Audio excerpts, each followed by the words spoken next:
hold yours with that other hand, and I hold mine with this hand. Stop directing me. We will show both of the logos. But I have Meemaw. But that makes it cuter. Oh, my Lord. Okay, do you want me to go this direction? You go that direction? And then it'd be easier to clink that way. Yeah. Go back to what you were doing. No. Okay.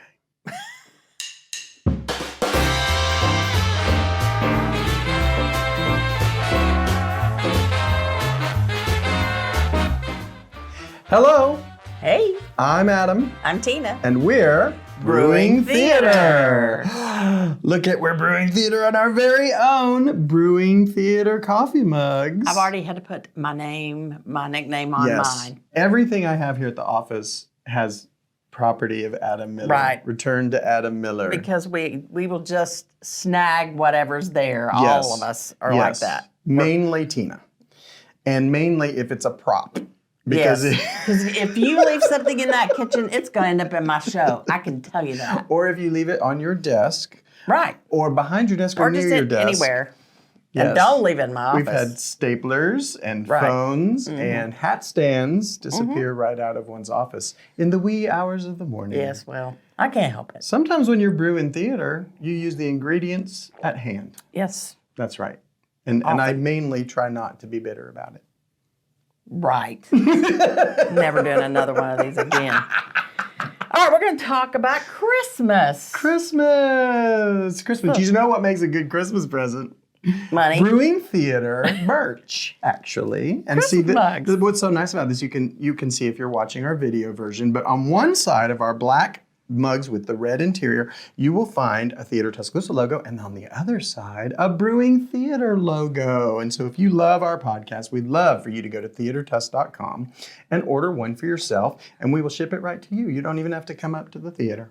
Wonder which one of us does the marketing. You know what? What? Marketing starts at selecting the product. Mm-hmm. And that is why this is a good conversation about A Christmas Carol. All right. We'll talk about why we did Christmas Carol, Christmas Carol. Christmas Carol, I was reluctant when we first put it in the season. Let's be clear.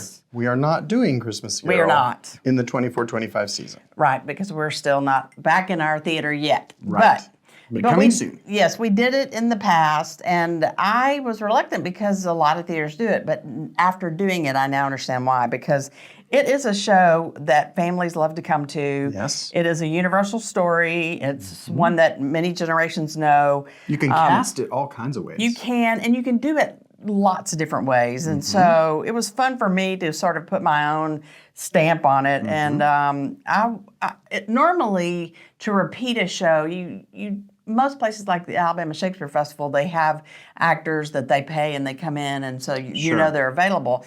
With us, we're just having to sort of figure out who's available. We're always at the mercy of our volunteers, which is great. Right. But that we have this great pool of talent. But we had to change Scrooge. Jeff Wilson was Scrooge for the first couple of years, and then we had his job caused him to not be able to do it, and so it was. Then we asked George Thagard. Right. So even if you're doing the same show, you're not doing the same show. Right. So we've done, just for those who don't know, we've done A Christmas Carol 3 times at Theatre Tuscaloosa in what I would say the modern age, the Tina and Adam years. Right. Which we're in the 15th season of the Tina and Adam years. Tina's years ago before, but Adam joined in 15 years ago. And so we wanted to do, we'd done a number of shows that were Christmas-esque. Right. At Christmas time. We know that's a great marketing opportunity. There are a lot of Christmas shows, but there's not a lot of good Christmas shows. I'm going to be honest with you. There's the rub, right? Right. So one thing that stood out to me was that our community of Tuscaloosa really doesn't have a theater that does A Christmas Carol every single year. And usually, in most markets, some theater company latches onto this sucker and it becomes their tradition.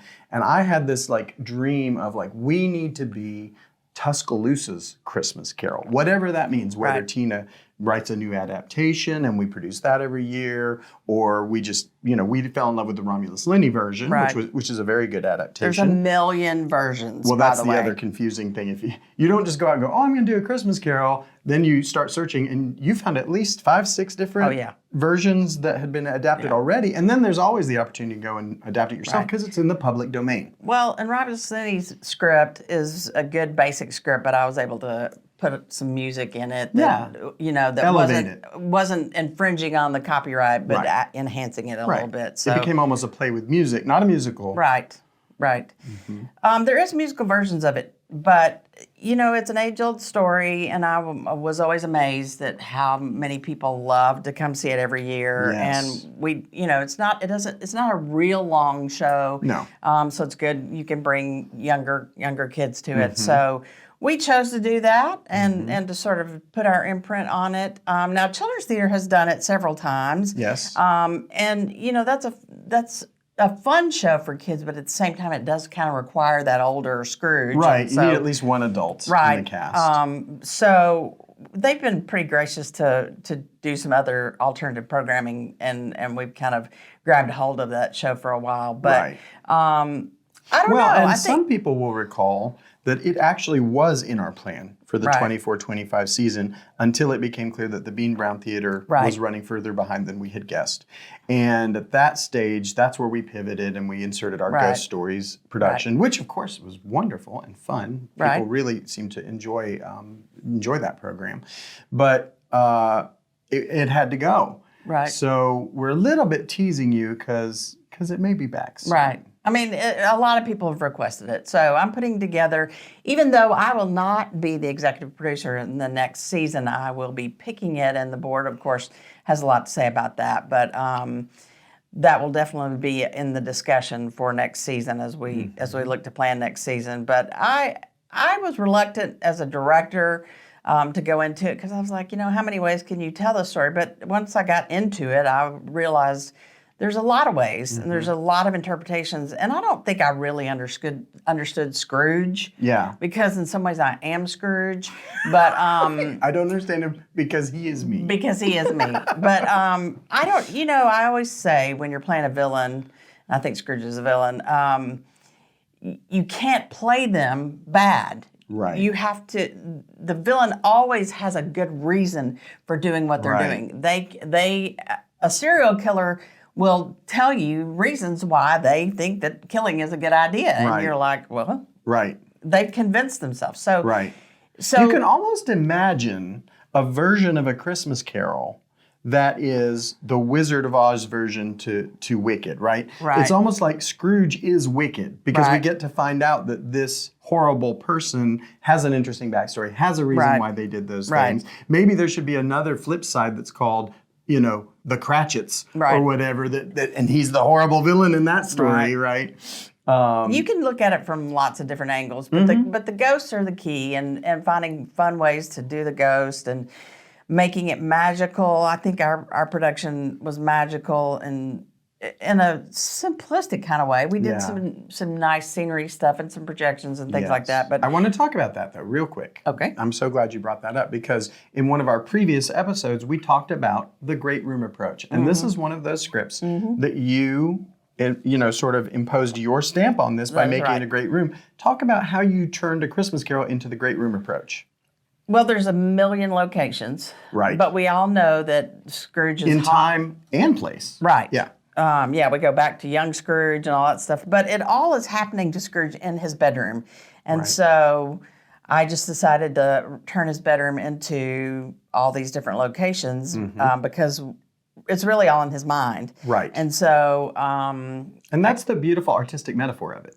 Right. It's all in the bedroom because it is all taking place in his mind, which is not the usual interpretation. A lot of times when you see... A Christmas Carol, they will literally take you to 15 different sets, whether that's to accomplish with backgrounds or a turntable or something huge like that. We don't do it that way, and yet it's just as effective. Yeah, I mean, it's fun to do it, very elaborate, and sometimes, but also there's a lot of times a quick turnaround. And so we did it mostly without walls and, projections in the back, but it was still a raised, stage and, just some elements that were magical, like the ghost coming out of the bed. You know, those are little tricks and all those kinds of things. But and I also think that having my musicians dance, which when I told Ernie that he was going to be playing the mandolin and dance in the show, he was like, "What?" This harkens back to one of our other episodes because you talked about sometimes if it's just a little choreography, you like to be the choreographer.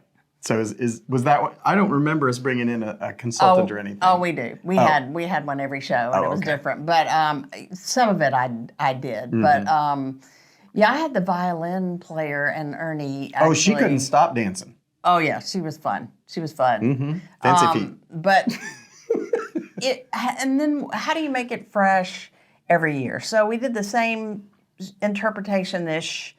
Adding a little more layers, replacing actors with other actors that weren't available. Right. So that made it fresh. But I think we had a different Ghost of Christmas Past every year. Yeah, is that true? Because Margaret Carr did it one year. Portia did it one year. Portia Kemp.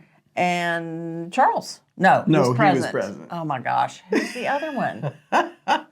I don't remember. I don't know. I feel bad. They were phenomenal. They were fantastic. They were the best one ever. And the costumes were lit up and were really amazing. But Jeanette would every year would add a little extra oomph to that. Bump it up. But Scrooge, going back to the Scrooge interpretation, you have to understand that Scrooge has had something. I always say, hurt people hurt people. Yes. And so I take that approach when I'm dealing with difficult characters like that. It's like, and Jeff was great about that in the beginning, and then I think it just kept evolving as we did it every year. But why is this guy so miserable? Well, something has caused him to be that way. And so really going at that approach makes it, to me, a lot more truthful, and you have some level of empathy. Because I have seen productions, to be honest with you, where I'm like, when Scrooge turns nice, I'm like, I don't believe it. You don't believe it. I don't believe it. We have to go back to those vulnerable moments in his life. Right. And it needs to be clear that the choices that led him to where he is today weren't always the choices he wanted to make, or he felt he had to make a choice in a particular moment. And that's all in the interpretation, both between the actor and the director. And it's always fun because Devin aged out of Tiny Tim, and then he ended up in the chorus later on, and Avery May came in, and I remember when Jeff put him on his shoulder, and he was like, "Ow!" Like he was so little, and he literally hurt his leg because it was in that brace. But anyway, it was fun to have different Tiny Tims, and it was just a fun show. It was much more fun than I thought it was going to be honest with you. When you do, I felt the same way about Sound of Music. It was like, oh my gosh, I know the show. Everybody knows the show. It's not going to be fun. And it ended up being just delightful from beginning to end. Because no Sound of Music was your Sound of Music. No Joseph was your Joseph. No Christmas Carol was your Christmas Carol. And that's what makes it so great to come and support local theaters that are doing these wonderfully unique productions with the local actors, giving it unique flavor. That's why we're so important here, I think. I always thought it was fun, the little bit of fantasy that we did. Like George Thagard played Marley first before he stepped in to play Scrooge. Yes, before he got promoted. Yes. He got a promotion. But Is it a promotion to go from Marley to Scrooge? I don't know about that. You don't have to put the green makeup on. But true. So but you don't get to come out of the fireplace anymore. George would have to come out of the fireplace, and it moved and blah, blah, blah, and smoke. All kind of smoke blowing out of there. George would have to like really step through, and I was always like, we're going to kill him. We're going to kill George. That was our theater magic. It was so cool. You couldn't even tell that they took the back out because there was so much smoke coming out. The back would come out, and then there were little stairs, and they would step through. There were some days that there was a lot of fog. Yeah.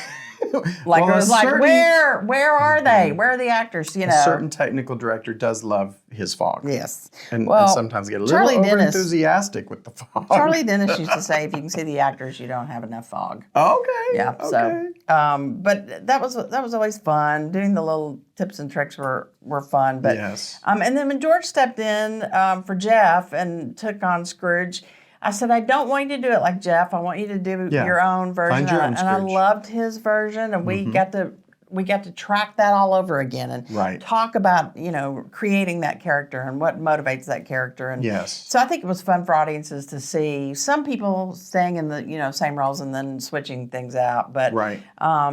it was really fun. It was Yes. fun to do. We laughed a lot for it to be a, ghost story. We Right. laughed a lot. And there's always mishaps that happen. And Yes. so I can remember just praying that every time a trick would happen, like there was something we had to throw. I had Jeff. I thought I was going to be real cute. Have Jeff throw the money Down to the boy who's going to go get the turkey or the goose. And so we actually had somebody drop it from the grid, and but it almost killed him. So there's things like that you're like maybe not. Yes. But and having singing actors that end up being amazing. Right. Like Jake That always Whipple helps. was the narrator character, and I got to use his beautiful voice. Now Yes. I heard him singing the other day, and We can't afford him anymore. no, he's going to grow up and big star. be a big star. But you know what? We have a lot of that. We have a Yes. lot of people that come through here. Yes. And go on to do really great Right. things. But so I'd like to talk about the tension that exists in producing theater between the business side of doing a Christmas Carol is a smart financial decision for a theater. Right? And this idea that it does become a little repetitive and a little grinding for the artistic person who's responsible for producing the show year after year. We did have this vision from a business perspective that not only do people love to come see it, but think of all the money we could save if we were able to reuse the majority of the costumes, if we were able to reuse the majority of the set. We just put it in storage between the productions. And then you have very minimal touch-ups and fixes and enhancements and things along the way. We maybe have to make a new costume or alter a costume here and there when we change a rollout. But for the most part, it's all there. It's prefab. You put it together, you put it up, people come see it, you make a ton of money, and you go home happy. As the managing director, I was challenged by the board to say, find out what our top 10 shows that netted the most money. Now, we don't make a lot of money on our productions, and it is usually straight plays, not musicals that make money. So most of those that were in the top 10 were straight plays like A Christmas Carol. But guess what? 3 of the 10 were A Christmas Carol. All 3 of those productions that we did year after year were in the top 10 for netting income. So that makes me happy as the managing director, the person that's got the business side of the business going. But it doesn't really make you as an artist, or maybe even our pool of talent, as happy as it makes me. And so I feel like there's always that tension there. So why don't you talk about it from your perspective? Well, if we're the Alabama Shakespeare Festival and we're paying our everybody, and we're not just relying on the kindness of volunteers. It's one thing. So you can pay. It doesn't matter if Scrooge likes to be Scrooge. You're paying Scrooge to be Scrooge. Scrooge likes to be paid. That's right. And so with community theater, you are really relying on your volunteers, and so you do have to think about that. I mean, giving other people opportunities to do things. Them being tired of losing a show slot to the same show every year. And also because as an artist, doing a show with us is 6 to 8 weeks of your life where you cannot really do anything but go to work, come to rehearsal, maybe you get to sleep and eat, maybe. But you're giving up. So most of our volunteers give us 1 big show a year, maybe 2 if they're very, very generous. And so if they're already committed to Christmas Carol, that's going to knock out a whole bunch of folks that would do things the rest of the year. Now, some people love playing the same roles, but for the most part, I'm just ADD enough to be bored. And so after 3, I'm like, let's reimagine. Then that's going to sort of blow our plan, was to just remount everything. We don't save as much money that way. But yes, there is a bit of a conflict in that. We are not ASF who pays our actors to come in and be in the shows, and so we do have to consider what our actors want to do, and so I think we're always going to have it in the rotation here and there. I'm not sure what happens after I leave, but none of us are. It's a joyful show. Ultimately, it's fun. It has a lot of meaning, and you always see that person tear up, Yes, at the yes. end, and so it'll be back it'll be back As in will some we. form or fashion. in a future episode. We are. Because I think we have brewed it up. We brewed it. We're at the bottom of the cup yet again. Sad face. But until next time, I'm Adam. And I'm Tina, and And God bless us, everyone. We're Cheers. brewing theater. We're brewing Christmas.